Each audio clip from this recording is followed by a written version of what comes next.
Today I'm going to be unboxing my first snub nose. Picked it up from the FFL today. It's the Smith Wesson Airweight model 637. It's rated for 38 special and plus P, and it holds 5 rounds. Okay, so first off, we got the revolver. It's nice that it comes in this padded wrap. There's the revolver itself. It's got the safety ring.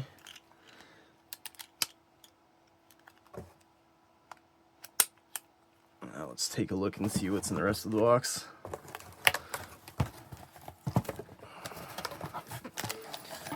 I believe this is for the internal locking mechanism.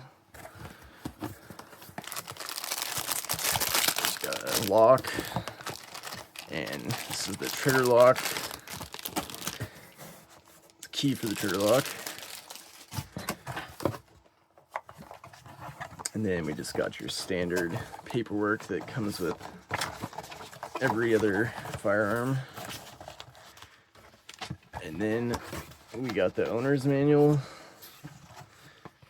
And then it comes with the Smith & Wesson sticker. Actually, I think, yeah, that's 2 different stickers.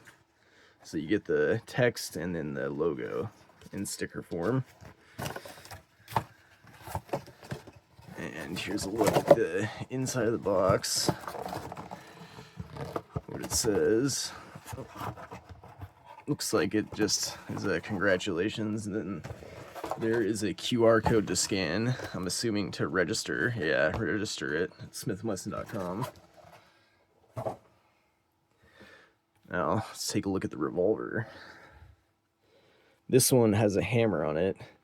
They have other Airweights, I think it's model 442, that has an internal hammer on it, so that can't fire single and double action.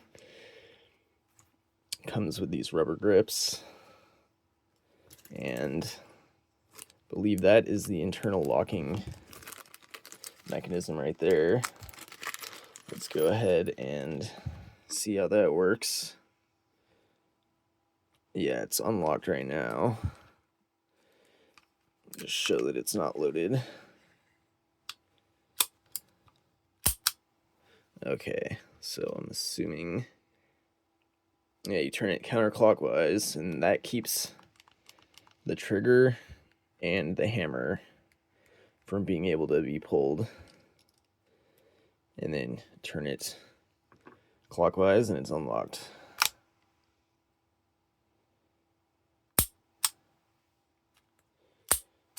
It's got a really crisp trigger pull without the hammer cocked, and with the hammer cocked, light and smooth. Feels great. This is an ideal handgun for concealed carry because it's so small. I believe the barrel is like 1.8 inches.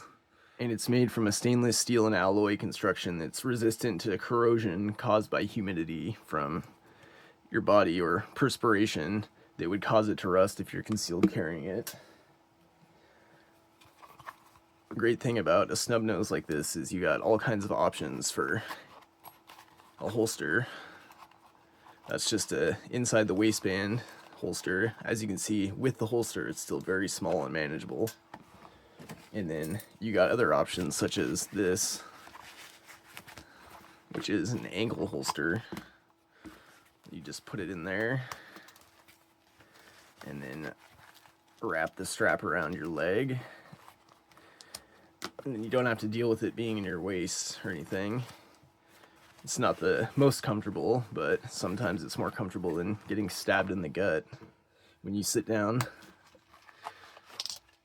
Now, one thing I noticed about this is it seems that it doesn't work with these HKS speed loaders. At least when I tried it earlier, it didn't want to release without getting caught. As you can see, it's right up on the grip. Let's give that another try. Let's see if it gets stuck or not. Okay. Yeah, see, it's definitely not a smooth operation. So that might be something that I can get around, because I did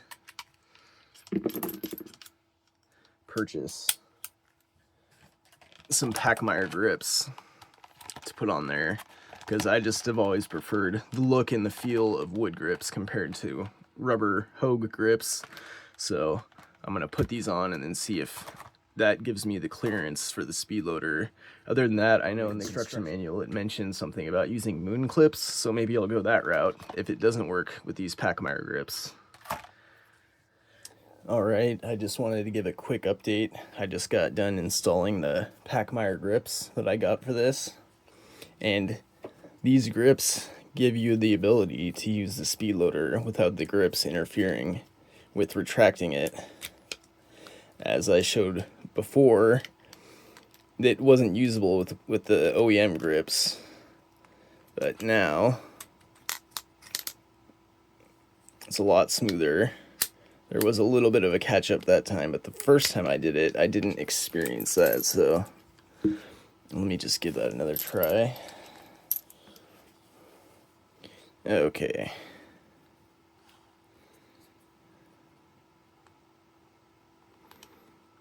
As you can see it starts going in a lot smoother. With the OEM grips, you couldn't even get to that point. Yeah, that makes it a lot better. A lot better. And another thing I really love about these grips is it's bigger. So if you've got bigger hands and you want to get a better grip on it, having this extra sized grip gives your pinky another spot to grip onto, so you can control the firearm even better. So that's another plus in having grips like this compared to the rubber small OEM grips, as you see there. See, that's the comparison size. It's a pretty big difference. That gives you, what, like 1/4 of an inch almost? So yeah, if you're thinking about getting one of these, or if you have one and you want to use a speed loader, an HKS speed loader, then look into getting these Pachmayr grips. It gives you the ability to do so. They look amazing, and it overall just gives you better control of the firearm. Well, thanks for watching. I'll have more content on this firearm coming up soon. Don't forget to give me a like and subscribe, and I'll see you guys on the next one.